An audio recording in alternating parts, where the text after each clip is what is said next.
தேவாலயம் கடலூர் மாவட்டம் பாதிரிக்குப்பம் பகுதியிலே 2012ஆம் ஆண்டு பிரதிஷ்டை செய்யப்பட்டு ஆராதனை நடைபெற்று வருகிறது. அப்போதிலிருந்தே பல்வேறு முன்னேற்ற திட்டங்களையும் செயல்படுத்தி வருகிறது. இதில் குறிப்பாக ஆலய முதல் தளத்தில் பேராயர் மா மறை திரு எஸ்ரா சர்க்குணம் ஐயா அவர்களின் பெயரால் சமுதாய கூடம் அமைக்கப்பட்டுள்ளது.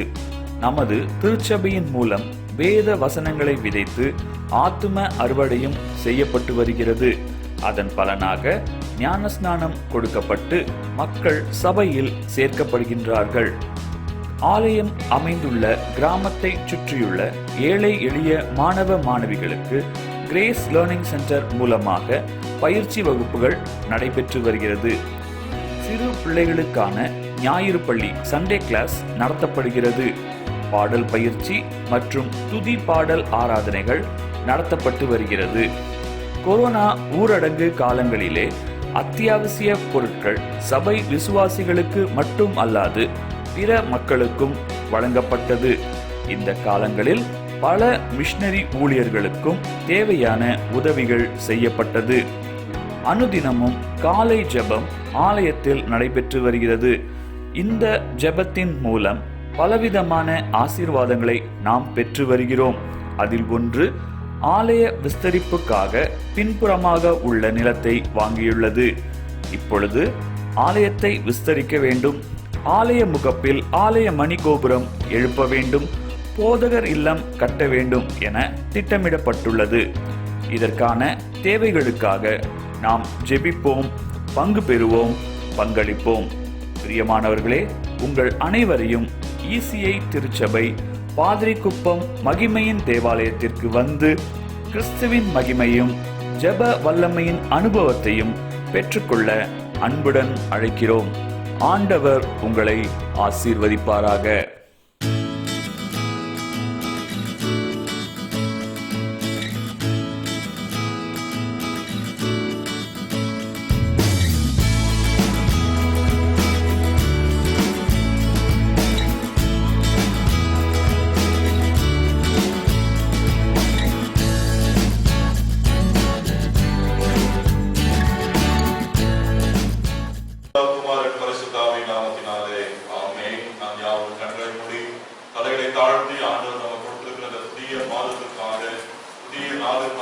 பரிசுத்தமான ஓய்வு நாளை ஆராதனை வேலைக்காக ஆராதனையின் ஆசீர்வாதத்திற்காக நம்மையும் நம்முடைய ஆராதனை ஒவ்வொரு பகுதியிலும் ஒப்புக் கொடுத்து ஆண்டுடைய சமூகத்திலே ஆரம்ப ஜெபத்தை ஏறெடுப்போம். அன்பின் பரலோக தகப்பனே, அப்பா, இந்த வேலையில கூட ஐயா உங்களை நோக்கி பார்க்க ஒரு விஷய கிருபை செய்தீரே சுவாமி. அந்த தயவுக்கா உங்களுக்கு நன்றி குறி செபிக்கிறோம் ஐயா. ஸ்தோத்திரம் எசப்பா. ஆபிரகாமின் தேவன், ஈசாக்கின் தேவன், யாக்கோபின் தேவனே ஐயா உங்களுக்கு ஸ்தோத்திரம். கடந்த மாதம் முழுவதும் உடைய கண்ணின் மணியை போல உடைய ரத்த கோட்டைக்குள்ளாய் எங்களை நீ பாதுகாத்து வந்தீரே சுவாமி. அந்த தயவுக்கா உங்களுக்கு நன்றி ஐயா. அப்படியா இந்த புதிய மாதத்திற்குள்ளாய் நாங்கள் பிரவேசிக்க நீ கிருபை செய்திருக்கிற தயவுக்கா உங்களுக்கு நன்றி சுவாமி. அதுவரை இந்த புதிய மாதத்துல அதுவரை எங்களுக்கு தேவையான ஒன்று நீ தரப்புறீங்க சுவாமி. அந்த தயவுக்கா உங்களுக்கு நன்றி சுவாமி. நன்றி ஐயா. ஸ்தோத்திரம் சுவாமி. வந்திருக்க ஒவ்வொரு ஆசீர்வதிங்கப்பா. வர தடைபட்டிருக்க ஒவ்வொரு என் தேவனாகிய கர்த்தர் நீங்க துரிதமாய் கொண்டு வந்து சேர்க்கும்படியா செபிக்கிறோம் சுவாமி. நாங்கள் எந்த நோக்கத்தோடு வந்திருக்கிறோம் என்பதை நீர் அறிந்திருக்கிறீங்க சுவாமி. ஆண்டவரே, நாங்கள் கண்ணீரோடு வந்திருக்கோமா, கவலையோடு வந்திருக்கோமா என்பது என் தேவனுக்கு தெரியும் சுவாமி. ஆண்டவரே, நாங்கள் ஆலயத்தை விட்டு முடிந்து போகும்போது ஆண்டவரே கண்டிப்பான நன்மையை பெற்றுக்கொண்டு ஆசீர்வாதத்தோடு போக கிருபை செய்யுங்க சுவாமி. ஸ்தோத்திரம் அப்பா, ஸ்தோத்திரம். ஆண்டவரே, எசப்பா, பாட போகிறதான பாடல்கள், வசனம், வேத பகுதி ஒவ்வொன்றை என் தேவனாகி கர்த்தர் நீர் ஆசீர்வதிக்கும்படியாய் ஜெபிக்கிறோம் சுவாமி. அப்படியாய் பிரசங்க பகுதிக்காக வருகிறோம் சுவாமி. பேச போகிறதான தாசரை அழைத்து நீர் எங்களோடு பேசும்படியாய் ஜெபிக்கிறோம் சுவாமி. ஆண்டவரே, நாங்கள் அதன்படி உண்மையாய் வாழ நீர் கிருபை செய்யும்படியாய் ஜெபிக்கிறோம் சுவாமி. எசப்பா, ஸ்தோத்திரம். மறுபடியும் இந்த ஆராதனை உங்களுடைய கையில ஒப்படைக்கிறோம் சுவாமி. எசப்பா, ஆரம்பம் முதல் முடிவு வரை என் தேவனாகி கர்த்தர் நீர் எங்களோடு இருக்கும்படியாய் ஜெபிக்கிறோம் சுவாமி. இம்மட்டுமாய் ஆசீர்வதித்த தேவன் இனிமேலும் ஆசீர்வதிக்க போறீங்க சுவாமி. அந்த அர்ப்பணத்துக்கு நன்றி ஐயா. விசுவாசமுள்ள ஜெபம் பிணியாயை ரட்சிக்கும் என்ற வேத வசனத்தின்படியாய் சுவாமி நம்முடைய நாமத்தினால ஆண்டவரே நாம் கிருபை பெற்றுக்கொள்ள கிருபை செய்யுங்க சுவாமி. ஏசப்பா, எல்லா துதி கன மகிமை நமக்கு மாத்திரம் செலுத்து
மன்னிக்கவும் மிகுந்த கிருபை உள்ளவர். அவர் தீங்குக்கு மனஸ்தாபப்படுகிறவருமாய் இருக்கிறார். பிரியமானவர்களே, நம்முடைய பரமபிதாவாகிய சர்வ வல்லமையுள்ள தேவனுடைய அளவில்லாத தயவினாலும் இரக்கத்தினாலும் பாவ மன்னிப்பை பெறுவதற்காக நாம் செய்த பலவிதமான பாவங்களையும் அக்கிரமங்களையும் அவர் சந்நிதியில் மாயமாய் மறைத்துக் கொள்ளாமல் பணியும் தாழ்மையும் துக்கமும் கீழ்ப்படுதலும் உள்ள இதயத்தோடு அறிக்கையிட வேதவசனம் பற்பட வாக்கியங்களை நம்மை ஏவுகிறது. ஆகையால் இங்கிருக்கிற நாம் யாவரும் சுத்த இதயத்தோடும் தாழ்ந்த சத்தத்தோடும் பரம கிருபாசனத்திலே சேர்ந்து பாவரிக்கை செய்ய கடவோம். நாம் யாவரும் முழங்கால் படித்து பொதுவான பாவரிக்கை ஜெபத்தின் மூலமாக நம்முடைய பாவங்களை நாம் அறிக்கை செய்வோம். சர்வ வல்லமையும் மிகுந்த இரக்கமுள்ள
பிதாவே,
வாழ்க்கையே ஒரு பெரிய சுவிசேஷம் அப்பா.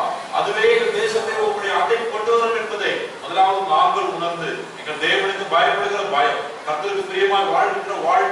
சாட்சியுள்ள ஒரு முன்மாதிரியான வாழ்க்கையை இயேசு கிறிஸ்துவை பிரதிபலிக்கிறவராக மாற்ற ஒப்புக்கொடுக்கிறோம். அப்பா, நாங்கள் அமைதியுள்ள ஜீவனம் பண்ணும்படி ராஜாக்களுக்காகவும் அதிகாரிகளுக்காகவும் ஜெபம் பண்ண வேண்டும் என்று சொல்லியிருக்கிறேன். உன்னதமான தேவன் மனுஷனுடைய ஆளுகைக்குள்ளாக ஆளுகை செய்து நமக்கு பிரியமானதுக்கு அந்த ஆளுகையை கொடுக்கிறார் என்று வேண்டும் வாசிக்கிறோம். அப்படியாய் நாங்கள் அமைதியோடு வாழ பிடிப்போம். ஆண்டவரே, நீர் கொடுத்திருக்கிற எங்களுக்கு தந்திருக்கின்ற எங்களுடைய குடியரசுத் தலைவருக்காக, பிரதமருக்காக, ஒவ்வொரு மத்திய அமைச்சர்களுக்காக, ஒவ்வொரு அமைச்சர்கள், எம்எல்ஏக்கள், எம்பிக்கள், மாநில முதலமைச்சர்களுக்காக, குறிப்பாக அரசு அதிகாரிகளுக்காக நன்றி செலுத்துகிறோம் ஐயா.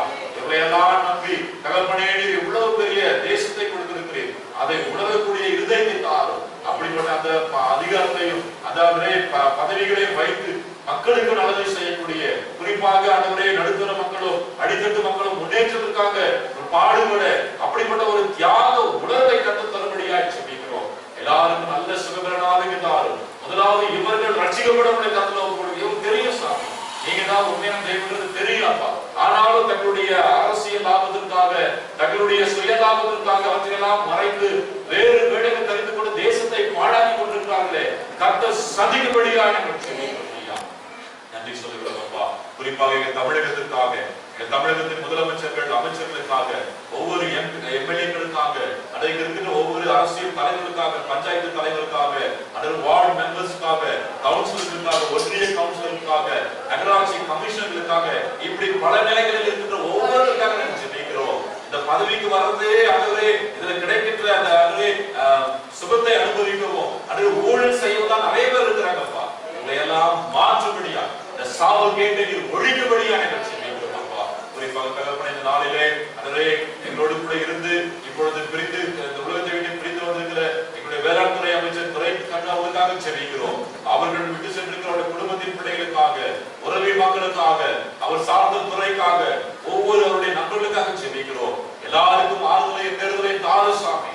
ஒருவேளை அவர்கள் உண்மை அறிந்தவர்களாய் இருந்திருப்பாயானால் நிச்சயமாக கொடுத்த பரதேசில் இருப்பார்களே, இப்படிப்பட்ட ஆண்டவரே மரணங்கள், சடுதியான திகழ்கள் இனி யாரையும் படாதபடி கர்த்தர் பாதுகாக்க நாங்கள் செபிக்கிறோம் ஐயா. நன்றி சொல்லுகிறோம் அப்பா. தேசத்தில் இருக்கின்ற எல்லா திருச்சபைகளுக்காக, எல்லா ஊழியர்களுக்காக, ஊழிய ஸ்தாபனங்களுக்காக துதிக்கிறோம் சுவாமி. எல்லாரையும் பொறுப்பேற்றுக் கொள்ளும்படியா ஆண்டவரே, நாங்கள் எல்லாரும் ஒரே மேய்ப்பன், ஒரே மந்தை என்ற சிந்தனையோடு கூட எங்களை அழைத்தவர், எங்களை உண்மையோடு சொல்லி அழைத்திருக்கிறார் என்ற அந்த நம்பிக்கைக்கு பாத்திரமாய் நாங்கள் ஊழியம் செய்ய, பார்வைக்கு சொல்லி மனுஷர்களுக்காக அல்லாப்பா உமக்காக ஊழியம் செய்யவும், கொடுத்திருக்கிற மகா பிரதான பொறுப்பை நிறைவேற்றவும் எங்களை தொடர்ந்து தகுதி கொடுத்த ஒவ்வொரு திருச்சபையின் பேராயர்கள், தலைவர்களை, ஊழியக்காரர்களை கர்த்தர் அப்படியா நீ பயன்படுத்த நாங்கள் ஜெபிக்கிறோம். அரசியலை காட்டிலும் திருச்சபை அரசியல் பெரிய சாபமா இருக்கிறது ஐயா. இவற்றையெல்லாம் மாற்றுங்கப்பா. திருச்சபை பரிசுத்தத்திலேயும் உங்களுடைய அன்பிலேயும் ஐக்கியத்திலேயும் அது பயபக்தியிலேயும் வளர ஒப்புக் கொடுக்கிற சாமி, நமக்கு நன்றி சொல்லுகிறோம். குறிப்பாக ஊழிய மிஷனரி ஸ்தாபனங்களுக்காக சொல்லிக்கிறோம். பல அதே அசோபின் மத்தியில, காடுகளிலே, மலைகளிலே அதே சரியான உணவு, தண்ணீர் கிடைக்க சரியான வசதி இல்லாத சூழ்நிலையில உயிரையே பணையம் வைத்து ஊழியத்தை செய்கின்ற அருட்பணிகளுக்காய் சோதனைக்கிறோம். கர்த்தர் பாதுகாத்துக் கொள்ளும் பாதுகாலாம் மழை மீது அழகா இருக்கிறதுக்காக நன்றி அப்பா. அந்த பிள்ளைகளுடைய தேவையை சந்தித்து அன்றைய ஒவ்வொருவரையும் பாதுகாத்து அவங்க விதைக்கின்ற சுவிசேஷங்கள் 100 மடங்கு பலன் தர கர்த்தர் கிரியை செய்கிறபடினாலே நமக்கு நன்றி சொல்லுகிறோம், துதிக்கிறோம். இது ஆண்டவரே, எங்கள் கடலூர் மாவட்டத்துக்காக, எங்கள் கடலூர் பட்டணத்துக்காக, எங்கள் கிராமங்கள் ஒவ்வொன்றுக்காக சோதரம். எங்கள் எல்லைகளிலே சமாதானம் உண்டாகட்டும் அப்பா. எங்கள் எல்லைகளிலே சௌக்கியமும் சுகமும் உண்டாகட்டும் அப்பா. எங்கள் எல்லைகளிலே கர்த்தருடைய ஜெயகொடி பறக்க ஒப்புக் கொடுக்கிறோம். இங்க இருக்கிற ஒவ்வொரு திருச்சபைகளுக்காக, ஒவ்வொரு திருச்சபையின் போதர்களுக்காக, விசுவாசிகளுக்காக சோதரம். எல்லாரையும் ஆசீர்வதியும் அப்பா. இடம் வாங்கப்பட வேண்டிய இடங்களில் இடம் வாங்கப்படவும், ஆலயங்கள் கட்டப்பட வேண்டிய ஆலயங்கள் கட்டப்படவும், ஆலயங்கள் ஆண்டவரே அது ரீகன்ஸ்ட்ரக்ஷன் பண்ண வேண்டிய இடங்களிலே அவர் சரியாக செய்யப்படவும், ஒவ்வொருத்தருடைய கிரியை செய்யப்படியா எங்கள் சொல்லிக்கிறோம் அப்பா. தேசிய திருச்சபைக்காக, தந்தை பேராயம், முதல்வர் பேராயம், எல்லா பேராயங்களுக்காக, ஒவ்வொரு சபை போதர்கள், மூப்பர் குழுக்களுக்காக, சிறு பிள்ளைகள், வாலிப பிள்ளைகள், பெரியவர்கள், வயதானவர்களுக்காக நன்றி சொல்லுகிறோம். ECC, BCP ஊழியர்களுக்காக, IMM ஊழியர்களுக்காக, அடுத்த GNC ஊழியர்களுக்காக, ஆண்களுக்கு, பெண்களுக்கு, வாலிபர்கள், சிறு பிள்ளைகள் ஊழியர்களுக்காக, வேதாகம கல்லூரிகள், பள்ளிக்கூடங்கள், மருத்துவமனை ஊழியர்களுக்காக, தகவலை நிருப பத்திரிகை ஊழியர்களுக்காக நன்றி சொல்லி துதிக்கிறோம் ஐயா.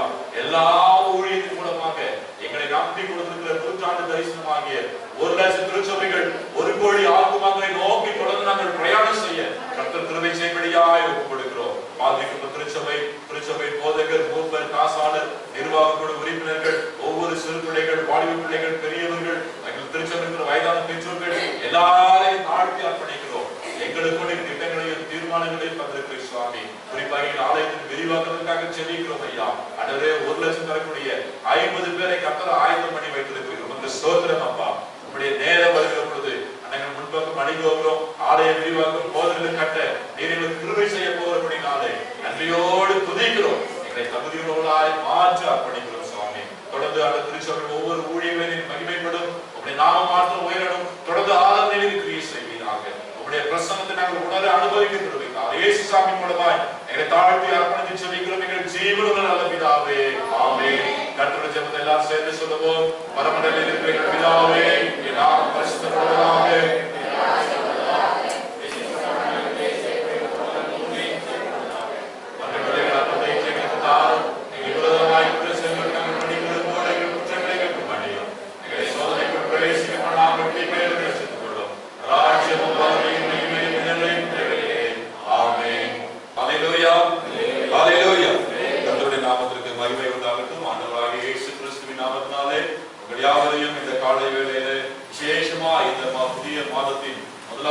பரிசுத்தமான ஓய்வு நாளின் ஆராதனைக்கு நேராக அன்போடு கூட வாழ்த்தி வரவேற்கின்ற நம்முடைய பிதாவாகிய தேவனாலும் கர்த்தராகிய இயேசு கிறிஸ்துவினாலும் பரிசுத்த ஆவியானவராலும் உங்களுக்கு கிருபையும் சமாதானமும் உண்டாவதாக.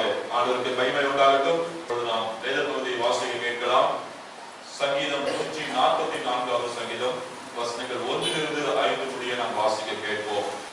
வாசிக்க வேண்டிய வேத பாடம் சங்கீதம் 144 1 முதல் 15 வரை. சங்கீதம் 144 1 முதல் 15 வரை. என் கைகளை போருக்கும் என் விரல்களை யுத்தத்திற்கும் படிப்பிக்கிற என் கண்மனையாகிய கர்த்தருக்கு ஸ்தோத்திரம். அவர் என் தளபரனும் என் கோட்டையும் என் உயர்ந்த அடைக்கலமும் என்னை விடுவிக்கிறவரும் என் பேடகமும் நான் நம்பினவரும் என் ஜனங்களை எனக்கு கீழ்ப்படுத்தினவருமாய் இருக்கிறார். கர்த்தாவே, மனுஷனை நீர் கவனிக்கிறதற்கும் மனுபுத்திரனை நீர் எண்ணுகிறதற்கும் அவன் எம்மாத்திரம். மனுஷன் நாய்க்கு ஒப்பாய் இருக்கிறான். அவன் நாட்கள் கடந்து போகிற நிழலுக்கு சமானம். கர்த்தாவே, நீர் உமது வானங்களை தாழ்த்தி இறங்கி பர்வதங்கள் புரியும்படி அவைகளை தொடும். மின்னல்களை வரவிட்டு சத்துருக்களை சிதறடியும். உமது அம்புகளை எய்து அவர்களை கலங்கடியும். உயரத்திலிருந்து உமது கரத்தை நீட்டி ஜலப்பிரவாகத்துக்கு என்னை விலக்கி ரட்சியும். மாயை பேசும் வாயும் கள்ளத்தனமான வலது கையும் உடைய அந்நிய புத்திரரின் கைக்கு என்னை விலக்கி தப்புவியும். கர்த்தாவே, நான் உமக்கு புதுப்பாட்டை பாடுவேன். தம்புரு நானும் 10 நரம்பு வீணையினாலும் உம்மை கீர்த்தனம் பண்ணுவேன். நீரே ராஜாக்களுக்கு ஜெயத்தை தந்து உமது அடியானாகிய தாவீதை கொல்லாத பட்டயத்திற்கு தப்புவிக்கிறவர். மாயையை பேசும் வாயும் கள்ளத்தனமான வலது கையும் உடைய அந்நிய புத்திரரின் கைக்கு என்னை விலக்கி தப்புவியும். அப்பொழுது எங்கள் குமாரர் இளமையில் ஓங்கி வளர்கிற விருட்ச கன்றுகளைப் போலவும் எங்கள் குமாரத்திகள் சித்தனம் தீர்த்த அரமனை மூளை கற்கள் போலவும் இருப்பார்கள். எங்கள் களஞ்சியங்கள் சகலவித வஸ்துக்களையும் கொடுக்கத்தக்கதாய் நிரம்பி இருக்கும். எங்கள் கிராமங்களில் எங்கள் ஆடுகள் 1000-10,000 கல்கும். எங்கள் எருதுகள் பலத்தனமாய் இருக்கும். சத்துரு உட்புதலும் குடியோடி போகுதலும் இராது. எங்கள் வீடுகளில் கூக்குரலும் உண்டாகாது. விதமான சீரை பெற்ற ஜனம் பாக்கியம் உள்ளது. கர்த்தரை தெய்வமாக கொண்டிருக்கிற ஜனம் பாக்கியம் உள்ளது. வாசிக்க வேண்டிய வேத பாடம் வாசித்தாச்சு. தேவனுக்கே மகிமை உண்டாவதாக. சங்கீதம் 48வது சங்கீதத்தை மாறி மாறி வாசிப்போம். இந்த நாளுக்கு என்று குறிக்கப்பட்டிருக்கிற சங்கீத பகுதி 48ஆம் சங்கீதம். 48ஆம் சங்கீதம். கர்த்தர் பெரியவர், அவர் நமது தேவனுடைய நகரத்திலும் தமது பரிசுத்த பர்வதத்திலும் மிகவும் துதிக்கப்படத்தக்கவர்.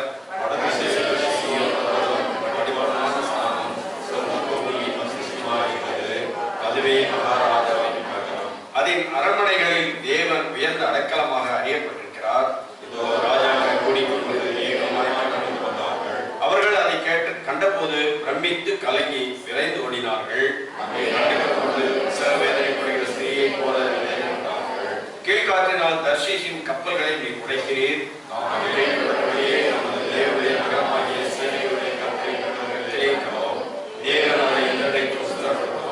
தேவனே, உமது ஆலயத்தின் நடுவிலே உமது கிருபையை சிந்தித்துக் கொண்டிருக்கிறோம்.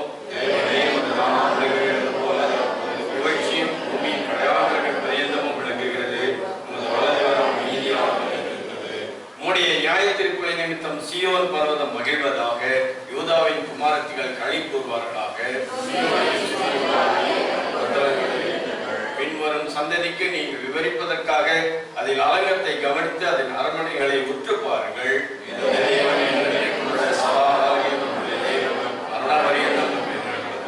பிதாவுக்கும் குமாரனுக்கும் பரிசுத்த ஆவிக்கும் என்று உண்டாவதாக.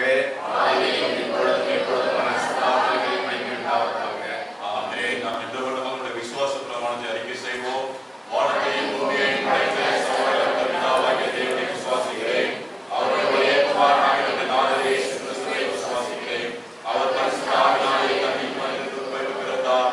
பொது பிதாவின் காலத்திலே பாடுபட்டு சிலுவையில் மரித்து அடக்கப்பட்டு பாதாளத்தில் இறங்கினார். மூன்றாம் நாள் மரித்தோரிலிருந்து எழுந்தருளினார். பரலோகத்துக்கு ஏறி சர்வவல்லமை பிதாவாகிய தேவனோடு பாசத்தை வீற்றிருக்கிறார். அவரிடத்தில் விடுதலையும் மரித்தோரையும் நியாயத்திற்கு வருவார். பரிசுத்த ஆவியானவரை விசுவாசிக்கிறேன். பொதுவாக பரிசுத்த சபையும் பரிசுத்த ஐக்கியமும் பாவ மன்னிப்பும் சரீரத்திற்கும் ஏகிய ஜீவனும் உண்டு என்று விசுவாசிக்கிறேன். ஆமென். அல்லேலூயா. அல்லேலூயா. சத்தமா அல்லேலூயா. ஆண்டவருக்கு மகிமை உண்டாவதாக. திருச்சபைக்கான அறிவிப்புகள் வழக்கம் போல நம்முடைய ஆலயத்திலே தினமும் காலையில 6 மணியிலிருந்து 6:30 மணி வரைக்கும் அந்த காலை ஜெபம் நடைபெற்றுக் கொண்டிருக்கிறது. நாங்கள் ஜெபித்துக் கொண்டிருக்கிறோம். ஒருவேளை ஒரு சிலர் நீங்கள் அந்த நேரத்தில் வீடுகளில் அமர்ந்து ஜெபிப்பீர்கள் என்று சொல்லி நான் கர்த்தருக்குள்ளாக விசுவாசிக்கிறேன். நம்முடைய ஜெபங்களை கேட்கிற கர்த்தர் அநேக அற்புதங்களை செய்து கொண்டிருக்கிறார். எப்பொழுதுமே நாம மற்றவங்களுக்காக என்ன ஜெபத்தை ஏறெடுக்கிறோமோ அந்த ஆசீர்வாதங்கள், அந்த நன்மைகள் நம்முடைய குடும்பத்திலே குறைவா இருந்தால் ஆண்டவர் நிச்சயமா அந்த தேவைகளை எல்லாம் சந்திப்பார். நான் விஜயஸ்ரீ நல்லா சரியாயிரும் சொல்லி ஜெபம் பண்றேன். அவர் உடம்பு சரி நல்லா சரியாயிரும் ஜெபம் பண்ண வச்சுக்கலேன். என்னுடைய சரீரத்துல ஒரு பலவீனம், ஒரு குறைபாடு இருக்கும் அப்படின்னா 2 விதமாக கர்த்தரை ஆசீர்வதிப்பார். 2 மடங்கு கர்த்தரை ஆசீர்வதிப்பார். ஆகினாலே அந்த ஜெபத்திற்கு வருவதற்கு முயற்சி செய்யுங்கள். ஒருவேளை நீங்க வீடுகளிலிருந்து ஜெபிங்கள் என்று சொல்கிறதுனால ஒருவேளை வீட்டிலிருந்து ஜெபம் பண்ணி கொடுக்கிறது முடிந்தவர்கள் முடிந்த அளவுக்கு வந்துருங்க. காலையில எழுந்துட்டு எவ்வளவு சூப்பரா தெரியுமா? காலையில எழுந்து அப்படியே நல்ல குளிர்ச்சியான காற்று, காலையில காற்று சுவாசி பாருங்க, அவ்வளவு ஃப்ரெஷ்ஷா இருக்கும். அருமையான ஒரு காற்று காலையில, அந்த குளிர்ச்சியான அந்த காற்று அப்படியே வந்தோம்னா குருவியெல்லாம் அப்படியே பாடிக்கிட்டு இருக்கும். ரொம்ப நல்லா கேட்கறதுக்கு அதெல்லாம் அனுபவிக்கணும். காலையில எழுந்துக்கணும். அது எழுதாதான் நம்ம அதெல்லாம் அனுபவிக்க முடியும். ஆகையினால காலையில நீங்கள் கூடுமான வரைக்கும் 6 மணிக்கு தான் 6 to 6 தான் நம்ம ஜெபத்தையே வைத்திருக்கிறோம். ஆகையினால நீங்கள் அதை கலந்து கொள்ளும்படி உங்களுடைய ஆண்டுடைய நாமத்தினாலே அன்போடு கூட நான் கேட்டுக்கொள்கின்றேன். மற்றும் நம்முடைய திருச்சபையுடைய விரிவாக்க பணிக்காக நீங்கள் தொடர்ந்து ஜெபியுங்கள். நமக்கு 1 லட்சம் தரக்கூடிய 50 பேர் வேண்டும். நிச்சயமாக ஆண்டவர் அதை எப்பொழுதோ ஏற்படுத்தி வைத்திருக்கிறார். அல்லேலூயா. நம்ம இந்த இடம் வாங்குறதுக்கு முன்னாடி நம்ம இப்ராஜி அவங்க மாதத்துக்கு ஒரு முறை நமக்கு பிரசங்கம் பண்ணுறதுக்காக வருவாங்க. அப்போ அவங்க இந்த காரியத்தை சொல்லணும், ஐயா ஆண்டவர் கொடுத்தாரு, ஐயா நீங்க மீறி எடுப்பீங்க ஐயா அப்படின்வாரு. உண்மையாக நம்ம மீறி எடுத்து அதை இன்னொரு ஊழியத்துக்கு செய்திருக்கிறோம். அல்லேலூயா. அதனால அந்த விசுவாசத்தோடு போய் நீங்கள் ஆண்டவர் எங்களுக்கு 1 லட்சம் தரக்கூடிய 50 பேர் வேண்டும் சொல்லி கேட்கறதை விட 50 பேரை கொடுத்துட்டீங்க சாமி, அவங்க நாங்க கண்டுகொள்ள போறோம் அப்படின்னு அதுக்காக நம்ம ஆண்டவருக்கு நன்றி சொல்லுவோம். ஆண்டவர் குறித்திருக்கிற நேரத்திலே நாம் அந்த பணிகளை செய்யும்படியாக மாத்திரை நம்ம ஆண்டோட பர்மிஷன் கேட்கிறோம். அதான் விஷயம். நம்ம ஆசைப்படுறோம், நம்ம விருப்பப்படுறது வேற, கர்த்தருடைய சித்தம் மாத்திரம் தான் நடக்கும். அதனால ஆண்டவரே நாங்க இதெல்லாம் ஆசைப்படுறோம், இது சரியா அப்படின்னு சொல்லி கர்த்தருடைய பாதத்துல அவருடைய அனுமதிக்காக நான் தொடர்ந்து ஜெபிக்கும்படியா உங்கள் அன்போடு கூட ஆண்டவருடைய நாமத்தினாலே நான் கேட்டுக்கொள்கின்றேன். கர்த்தருக்கு மகிமை உண்டாகட்டும். இந்த நாளிலே நம்முடைய ஆராதனைக்கு புதிதாக வந்திருக்கின்ற ஒவ்வொரு கர்த்தருடைய பிள்ளைகளையும் இயேசு கிறிஸ்துவின் நாமத்தினாலே திருச்சபை சார்பாக அன்போடு கூட நான் வாழ்த்தி வரவேற்கின்றேன். விசேஷமா நம்முடைய செல்லுமணி அவர்கள் குடும்பத்தோடு கூட வந்திருக்கிறார்கள். பொதுவாக ஐயா அவர்கள் நமக்கு விசேஷ நாட்களில் வந்து நம்மை உற்சாகப்படுத்துவார்கள். இந்த நாளிலே ஓய்வு நாள் ஆரம்பிக்க வந்திருக்கிறது மிகவும் சந்தோஷம் ஐயா. உங்களை திருச்சபை சார்பாக அன்போடு கூட நாங்கள் வரவேற்கின்றோம். கர்த்தருக்கு ஆஸ்வதிப்பாங்க. நம்முடைய அம்மாமாருக்கு புதுசா இல்ல, நம்முடைய ஆளுக்கு கொஞ்ச நாளா அவங்க ஏற்பட்ட சில மனக்கசப்புகள், சில குடும்ப பிரச்சனைகள் வராமல் இருந்திருக்கிறார்கள். ஆனா இன்னைக்கு அவங்க வந்திருக்கிறது ரொம்ப மகிழ்ச்சி. நம்ம எல்லாரும் இப்படி ஒருமனப்பட்டு கர்த்தரை நாம் ஆராதிக்கிற பொழுது நம்முடைய குடும்பத்தில் நமக்கு வரக்கூடிய பிரச்சனை போராட்டத்தை கண்டு நம்மளுடைய பின்னாடி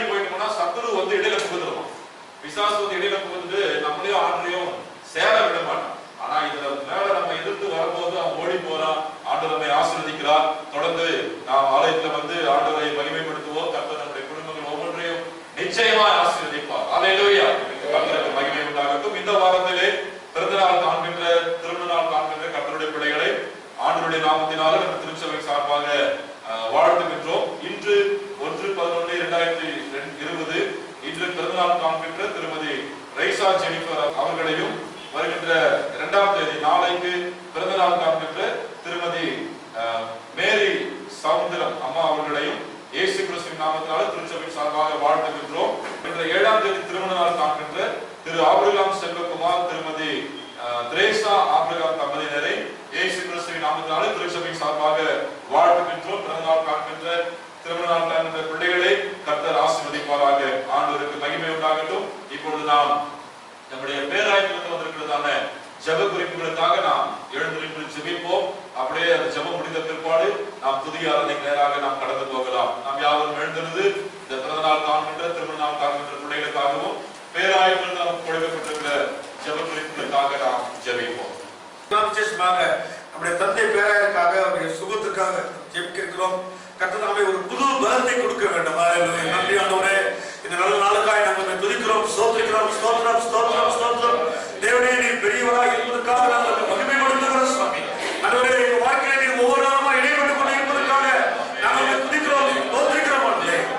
ஆண்டவரே, 10 மாதங்களிலும் ஆண்டவரே இடதுபுறமும் வலதுபுறமும் சாயாதபடிக்கு ஆண்டவரே, எங்களை பாதமெல்லாம் கலிலே இடாதபடிக்கு ஆண்டவரே, தாப்பனே இஸ்ரவேலில் நீர் தூங்காதபடிக்கு உறங்காதபடிக்கு ஆண்டவரே எங்களை காத்துக்கொண்டிருக்கிறதற்காக நாங்கள் நன்றியோடு துதிக்கிறோம். ஸ்தோத்திரம், ஸ்தோத்திரம், ஸ்தோத்திரம். ஆண்டவரே, விசேஷமாக என்னுடைய தந்தை பேராயருக்காக ஜெபிக்கிறோம் சுவாமி. அவரோடு கூட கிருபை இருக்கட்டும். அவரை காத்துக்கொள்ளுங்க சுவாமி. ஆண்டவரே, இம்மட்டுமாய் கொடுத்தவருடைய சுகமல ஜீவனுக்காக ஸ்தோத்திரம். பெரிய ஸ்தாபனத்தை ஆண்டவரே தாப்பனே நீர் அழகாய் நடத்த முடியாத ஒரு நாணத்தை கொடுத்து கொண்டு வருவதற்காக உங்களுக்கு நன்றி சொல்கிறேன் சுவாமி. தனித்த அழைக்க உணவு விலைகளுக்கு இருந்த போதும் எந்த நிகழ்ச்சியும் தள்ளாதபடிக்கு எல்லாவற்றிலும் கலந்து கொள்ளக்கூடிய கிருபைகளை நீ கொடுத்து கொண்டு வருவதற்காக நாங்கள் துதிக்கிறோம் சொல்கிறேன் சுவாமி. அதே போல எங்க பிரதமர் பேராயருக்காக ஆண்டவரை ஜெபிக்கிறேன் சுவாமி. அவரோடு கூட ஒரு கிருபை இருக்கட்டும். ஆண்டவரே தாப்பனே, அவருடைய பாதுகாப்பை தாரும். இந்த மாதத்திற்குள்ள எல்லா நிகழ்ச்சிகளிலும் அவர் பங்கு கொள்கிற எல்லா நிகழ்ச்சிகளிலும் கிருபை இருக்கட்டும் சுவாமி. ஈசையுடைய ஆய்வு பெறுவதற்கு காலை 10 மணிலிருந்து அதை தொடர்ந்து ஜெபிக்க வேண்டும் என்று ஒரு சட்டத்தை ஒரு அந்த வருஷ கடைசியை கொண்டு வந்திருக்கிறவங்களோட அந்த ஜெப நேரத்தை யாருமே அசனை பண்ணாதபடி கடமை அத்தனை ஆய்வு பெறுவதிலும் அவருடைய தலை முழங்காலில் நின்று ஜெபிக்க, அவருடைய தேசத்திற்காக விசேஷமாக அவரை அவர் வைத்திருக்கிற அந்த நோக்கங்கள் எல்லாம் அவருடைய கர்த்தர் நிறைவேறத்தக்கதாக அவருடைய கிருபை செய்யப்படுகிற சுவாமி. எங்கள் ஐயன் குடிகளுக்காக ஜெபிக்கிறேன், பொறுப்பாளருக்காக ஜெபிக்கிறேன். அவருடைய சேர்மன் திரு மனோகருக்காக, உபத்தலைவர் திரு பால் டேவிடுக்காக, பொதுச் செயலாளர் திரு ஸ்டீவன் ஜெபவாரிசுக்காக, பொருளாளர் திருமதி எழில் கிருபாகரனுக்காக, இணை பொருளாளர் திரு ரெக்ஸ் நாடகான் மற்றும் செயற்குழுக்களுக்காக ஜெபிக்கிறேன் சுவாமி. இந்த மிஷனரி இயக்கத்தின் மூலமாய் அவரை சந்திக்கப்படுகிற புறஜாதி மக்கள், அவரை இயேசு கிறிஸ்துவை அறியாத மக்கள், அவரை தப்புன மொழி தெரியாத இடங்களெல்லாம் அவரை செய்கிற ஊழியர்களில் கர்த்தருடைய கிருபை இருக்க முடியாது கேட்கிறேன். அவரை அதனுடைய தேவைகள் எல்லாம் சந்திக்கப்பட்டு அனைத்து ஆலயங்கள் கட்டப்பட்டுக் கொண்டே இருக்கின்றன. எல்லாம் தடையில்லாதபடிக்கு ஆலயங்கள் கட்டப்படுத்துகிறாய். கர்த்தர் அவருடைய பொருளாதாரத்தின் தேவைகள் எல்லாம் ஆண்டவரே நீ சந்திக்க போவதற்காக நாங்கள் துதிக்கிறோம், ஸ்தோத்திரிக்கிறோம் ஆண்டவரே. அதே போல கடந்த மாதத்தில் கோயம்புத்தூர் நீலகிரி பாளையத்திற்காக ஏற்படுத்தப்பட்டிருக்கிற புதிய பேராயருக்காக right reverend doctor J.A. David ஒனேஸ்முக்காக அவர் குடும்பத்துக்காக ஜெபிக்கிறேன் சாமி. கர்த்தருடைய கிருபை இருக்கும்படியாக இருக்கிறேன் ஆண்டவரே. இது எந்த மனுஷனால போட்ட பிளான் அல்ல, இது ஒரு அனாதை தீர்மானம். ஒரு மனிதனை உயர்த்துவதும் தாழ்த்துவதற்கும் உங்களுக்கு மாத்திரமே அதிகாரம் ஆண்டவரே. உங்க சித்தை இல்லாதபடி இந்த வாழ்க்கையில ஒன்றுமே நடைபெறாது. இந்த பேராயத்திற்கு ஏற்படுத்தப்பட்டிருக்கிற இந்த பேராயருக்காக ஜெபிக்கிறேன். கர்த்தருடைய கிருபை இருக்கும்படியாக இருக்கிறேன் சாமி. ஆவியானவர் அபிஷேகத்தாலே ஒவ்வொரு நாளும் நிரப்ப முடியாது இருக்கிறேன் சாமி. அவருடைய திட்டங்களில ஒரு கிருபை இருக்கும்படியாக இருக்கிறேன் சாமி. எல்லா ஜெப குறிப்புக்காக ஜெபிக்கிறேன். அதே போல இந்த மாதத்துல பிறந்த நாள் காலங்களில் கரங்கமாய் கொடுக்கிறேன் சுவாமி. ஜீவனை கொடுத்திருக்கிறேன், பலத்தை கொடுத்திருக்கிறேன், சுகத்தை கொடுத்திருக்கிறேன். ஒரு வேலையை பட்டியலாதபடிக்கு இங்க காத்துக் கொண்டிருக்கிறேன். திரும்ப இருக்கபடியாக இருக்கிறேன் சாமி. ஒரு புதிய வயதை அவர்களுக்கு நீங்க கொடுத்ததற்காக நன்றி செலுத்துகிறேன் சுவாமி. ஆனால் இந்த நாட்டில் இந்த வருடத்துல அவர்களுக்கு என்னென்ன ஆசீர்வாதங்களை வைத்திருக்கிறதோ அத்தனை ஆசீர்வாதங்களின் தகப்பன் கட்டளையிடும்படியாக இருக்கிறேன். திருமணத்தை காண்பதற்காக ஜெபிக்கிறேன். அவர் வாழ்க்கையில் இணைக்கப்பட்டது நாட்கள் முழுவதும் இந்த நாள் வரைக்கும் எவ்வளவு பிரச்சனைகள் இருந்திருக்கும். ஜெபிக்கிறேன் சாமி. தொடர்ந்து இந்த புதிய திருமண ஆண்டு அவருக்கு ஒரு ஆசீர்வாதம் ஆண்டாக இருக்கிறதுக்கு செய்யும். இந்த நாளில் ஆலயத்துக்கு வந்திருக்கல பல விதமான பிரச்சனைகள் மத்தியில் வந்திருக்கிற அநேக பேர் உண்டு. ஆண்டவரே, இந்த மாதத்திலே நீர் எங்களோட பேச போவதற்காக இந்த வாக்குத்தத்தமான வசனம் ஆண்டவரே, இந்த மாதத்தின் முழுவதுமாக எங்கள் குடும்ப வாழ்க்கையில் ஆண்டவரே பெரிய மாற்றங்களை, பெரிய அற்புதங்களை, பெரிய அதிசயங்களை செய்ய போவதற்காக வாக்குமாறாத தேவன் ஆண்டவரே, வாக்குமாறாத தேவன் ஆண்டவரே, நாங்கள் மீண்டுமாக ஜெபிக்கிறோம். அந்த பின்னாடி இருக்கிற இடத்துல ஒரு ஆலயம், புதிய ஆலய விரிவாக்கத்தை கட்டி முடித்து கொடுத்து விட்டீர், அதுக்காக உங்களுக்கு ஸ்தோத்திரம். பேரான இல்லத்தை கட்டுப்படியாக கிருபை செய்து விட்டீர், அதுக்காக ஸ்தோத்திரம். முன்னாடி இருக்கிற பணி கொண்டு கட்டி முடித்து விட்டீர், அதுக்காக ஸ்தோத்திரம். எங்களுடைய எதிர்பார்ப்பான தேவையான பொருளாதாரத்தை எல்லாவற்றையும் ஈர்ப்பதற்கு கொடுத்து விட்டீர், அதுக்காக உங்களுக்கு ஸ்தோத்திரம். எங்களை விசுவாசிக்கிறோம் சாமி. நாங்கள் உங்களை நோக்கி பார்க்கிறோம். உங்களை நோக்கி பார்த்த முகங்கள் வெட்கப்பட்டு போனதே இல்லை சாமி. விசேஷமா இந்த ஆலயத்துல ஒவ்வொரு முறையும் ஒரு முகத்தை நாங்கள் பார்க்கும் போதெல்லாம் எங்கள் வாழ்க்கையில் எங்க குடும்ப வாழ்க்கையில் சுவாமி பெரிய வெற்றியை கொடுத்து கொண்டு வருவதற்காக துதிக்கிறோம்.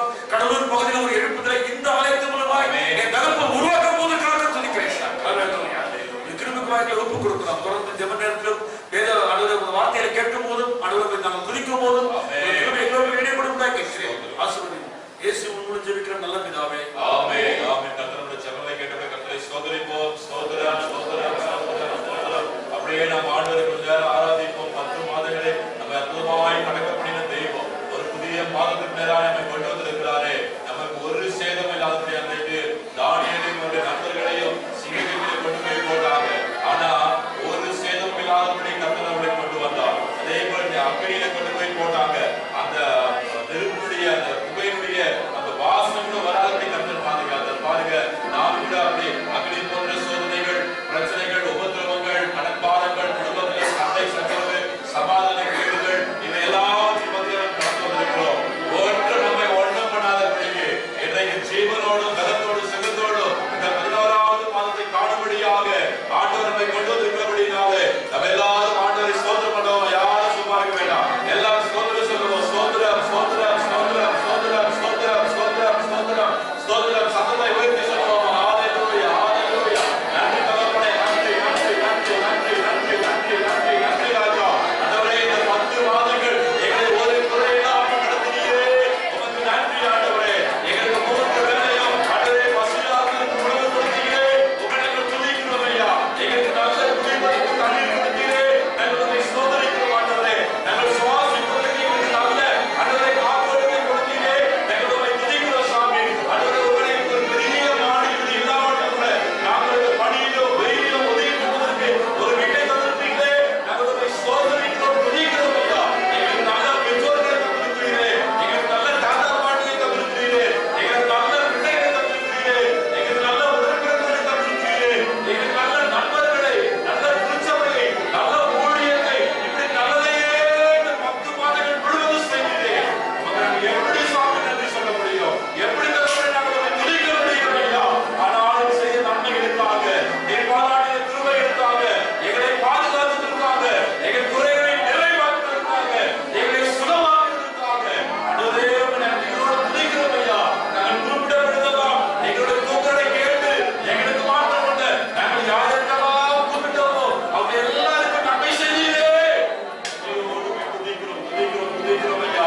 உம்மை மகிமைப்படுத்துகிறோம் ஐயா. உம்மை நாங்கள் ஆராதிக்கிறோம் சுவாமி. உம்மை நாங்கள் போற்றுகிறோம். உம்மை நாங்கள் உயர்த்துகிறோம். ஏனென்றால் எல்லாருக்கும் எல்லா துதியும், கனமும், மகிமையும், எல்லா புகழ்ச்சிக்கும் நீர் ஒருத்தரே பாத்திரராக இருக்கிறபடியாலே உன்னதமான தெய்வமே, நாங்கள் உம்மை துதிக்கிறோம் சுவாமி.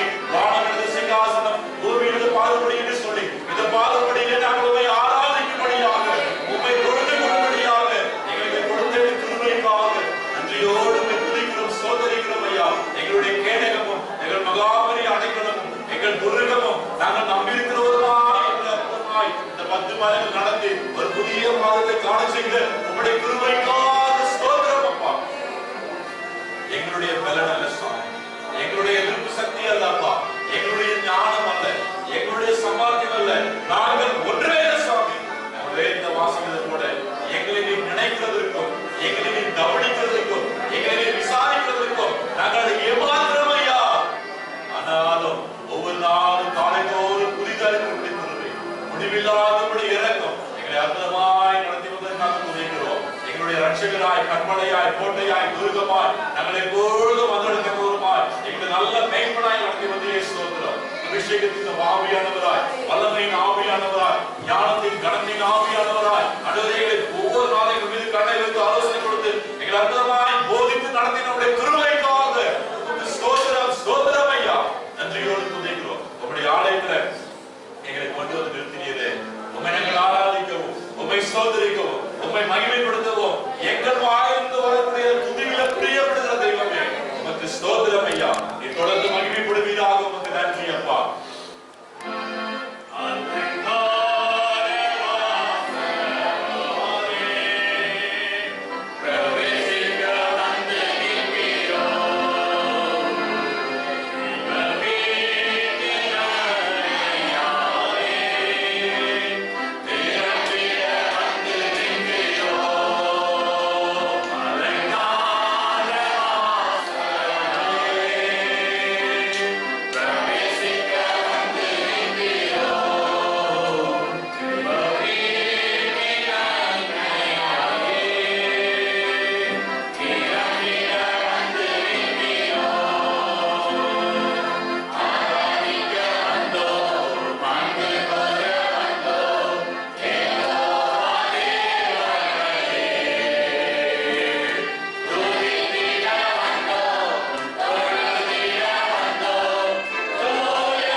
ஜீவனுள்ள நல்ல பிதாவே, ஆமென், ஆமென். கர்த்தருடைய பரிசுத்த நாமத்திற்கு மகிமை உண்டாகட்டும். மீண்டுமாக உங்கள் யாவரையும் ஆண்டவருடைய நாமத்தினாலே அன்போடு கூட வாழ்த்துகின்றேன், வரவேற்கின்றேன். புதிய மாதத்தினரை கர்த்தர் நம்மை கொண்டு வந்தபடினாலே நான் கர்த்தரை ஸ்தோத்திரிக்கிறேன். ஆண்டவருக்கு மாத்திரமே சகல புதிய கனவும் மகிமை உண்டாவதாக. கடந்த மாதத்திலே ஆண்டவர் நமக்கு கொடுத்த வாக்குத்தத்தம்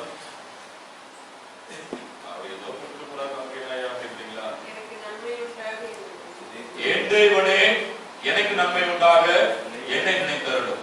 நெகேமியா 13ஆம் அதிகாரம் 31ஆவது வசனம்.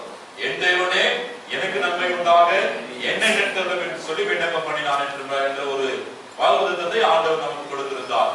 நாமும் கூட என் தேவனே எனக்கு நன்மை உண்டாக என்னை நினைத்தருளும் என்று சொல்லி ஜெபித்திருப்போமானால் நிச்சயமா கர்த்தர் நெகேமியாவை நினைத்தருளி நெகேமியாவுக்கு நன்மையை கொடுத்த ஆண்டவர் நம்மையும் அப்படியே நடத்தியிருக்கார் என்று சொல்லி நான் விசுவாசிக்கிறேன். நீங்க அப்படி ஜெபம் பண்ணிட்டீங்கன்னா கண்டிப்பா ஆண்டவர் அப்படி நடத்தியிருப்பார். அதற்காக நான் கர்த்தரை ஸ்தோத்திரிக்கிறேன், ஆண்டவரை துதிக்கிறேன். இப்பொழுது இந்த மாதத்திலே ஆண்டவர் நமக்கு கொண்டு வருகின்ற நமக்கு கொடுக்கிறதான அவருடைய வாக்குத்தத்தத்தை 144வது சங்கீதத்தினுடைய 15வது வசனத்தை நாம் வாசிப்போம். 144வது சங்கீதம் 15வது வசனம்.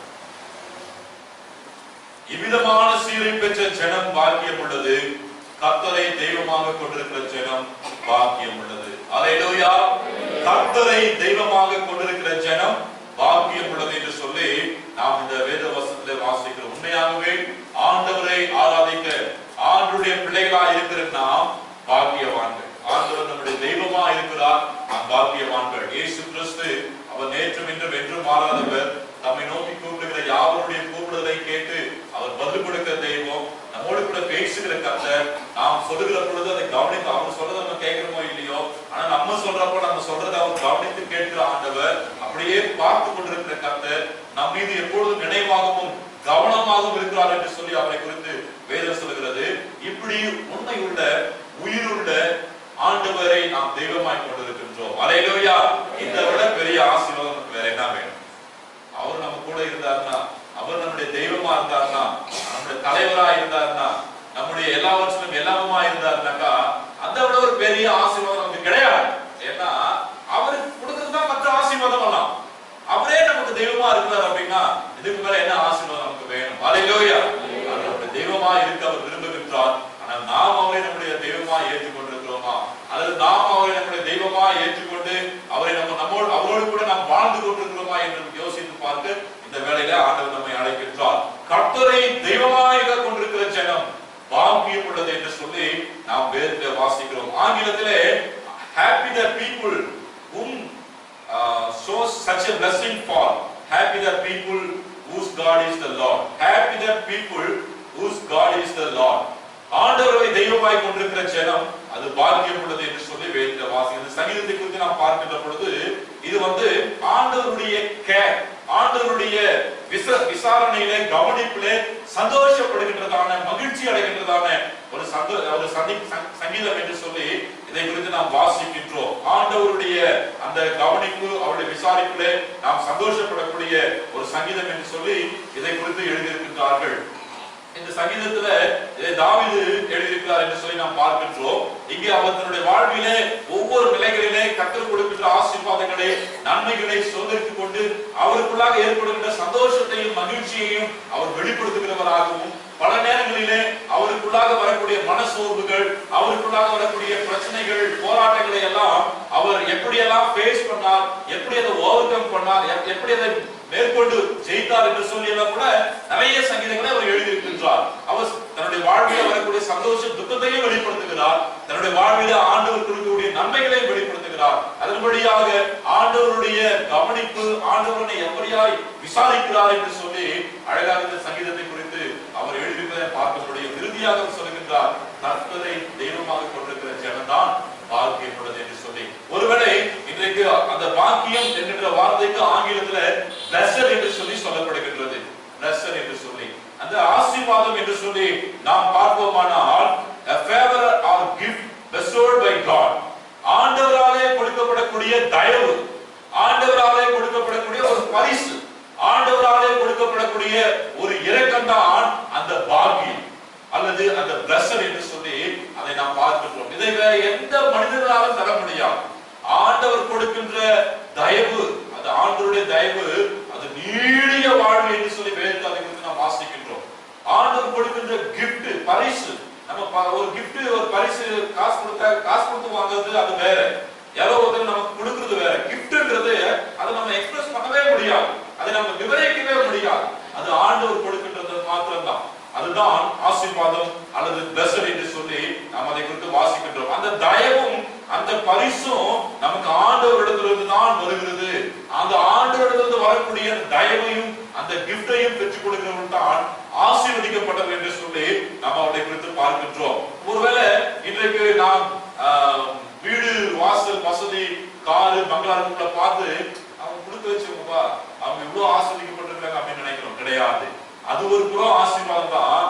ஆனால் இன்னொரு புறத்துல இன்றைக்கு நமக்கு நல்ல பெற்றோர்கள் இருப்பாரே ஆனால் அது ஒரு பெரிய ஆசீர்வாதம். இன்றைக்கு நமக்கு நல்ல உடன்பிறப்புகள் இருப்பாரே ஆனால் அது ஒரு பெரிய ஆசீர்வாதம். இன்றைக்கு நமக்கு பிள்ளைகள் இருப்பார்களே ஆனால் அது ஒரு பெரிய ஆசீர்வாதம். இன்னும் சொல்ல போனாக்கா, நம்ம ஒவ்வொரு முறையும் 3 வேளையும் உட்கார்ந்து சாப்பிடுறதுக்கு சாப்பாடு நமக்கு கிடைச்சிருக்குதுன்னா அது பெரிய ஆசீர்வாதம். ஹல்லேலூயா!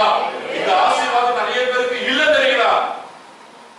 இந்த ஆசீர்வாதம் நிறைய பேருக்கு இல்ல. எத்தனையோ பேருக்கு அப்பா இருக்கிறாங்க, அம்மா இல்ல.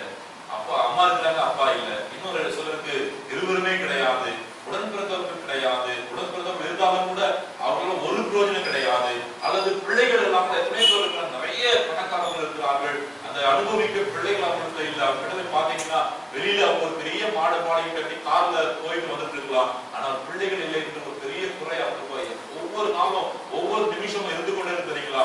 இதுவெல்லாம் ஒரு ஆசீர்வாத குறைச்சல் தானே. ஆனால் ஆண்டவர் இன்றைக்கு எல்லாவற்றையும் கொடுத்து நம்மை வைத்திருக்கிறாரே. ஒருவேளை நமக்கு பெற்றோர்கள் இல்லாத ஒரு சில பிள்ளைகள் நம்மிடத்துல இருக்கலாம், அவர்களுக்கு பதிலாக தாத்தா பாட்டியை கர்த்தர் கொடுத்திருக்கிறார். ஹல்லேலூயா! இதுதான் கர்த்தருடைய ஆசீர்வாதம், இதுதான் ஆண்டவருடைய தயவு. இந்த தெய்வத்தை தெய்வமாய் கொண்டிருக்கிற ஜனங்கள் இப்படியாய் ஆசீர்வதிக்கப்பட்டவர்கள். இன்னும் வேதத்தினுடைய பார்வையில அல்லது வேதத்தினுடைய கான்செப்ட், அதனுடைய அர்த்தத்துல நாம் பார்க்கின்ற பொழுது, வேதத்தினுடைய பார்வையில நாம் ஆசீர்வதிக்கப்பட்டவர்கள் என்று சொல்லி நாம் எப்படி சொல்ல முடியும் என்றால், from a biblical point of view, a blessed person is a first and foremost a man or woman who is in a relationship with God என்று சொல்லி நாம் பார்க்கின்றோம். இது எல்லாவற்றை காட்டிலும், அதாவது ஆண்டவருக்கு முதலிடம், முதன்மையான இடத்தை ஆண்டவருக்கு கொடுத்து ஆண்டவரோடு உள்ள வாழ்வை நெருங்கி வாழ்ந்து கொண்டிருக்கிற ஜனங்கள் தான் எல்லாவற்றை காட்டிலும் பாக்கியப்பட்டவர்கள் என்று சொல்லி வேதத்தின் அடிப்படையில் நாம் பார்க்கின்றோம். தங்களுடைய வாழ்வை உலகத்திற்கு அல்ல, தங்களுடைய வாழ்வை ஆண்டவருடைய வார்த்தைக்கு நேராக ஒப்பு கொடுத்து ஆண்டவரோடு உறவை நெருங்கி வாழ்கின்ற மக்கள் தான் ஆசீர்வதிக்கப்பட்டவர்கள் என்று சொல்லி நாம் வேதத்தில் வாசிக்கிறோம். பிரியமானவர்களே,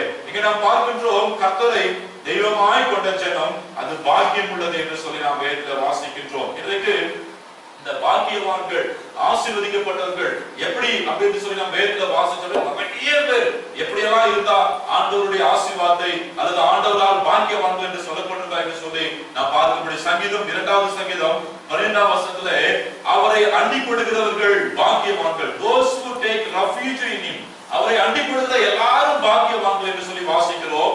எரேமியா 17ஆம் அதிகாரம் 7ஆம் வசனத்திலே கர்த்தர் மேல் நம்பிக்கை வைத்து கர்த்தரையே நம்பிக்கையாய் கொண்டிருக்கிற மனுஷன் பாக்கியவான் என்று சொல்லி நாம் வாசிக்கின்றோம்.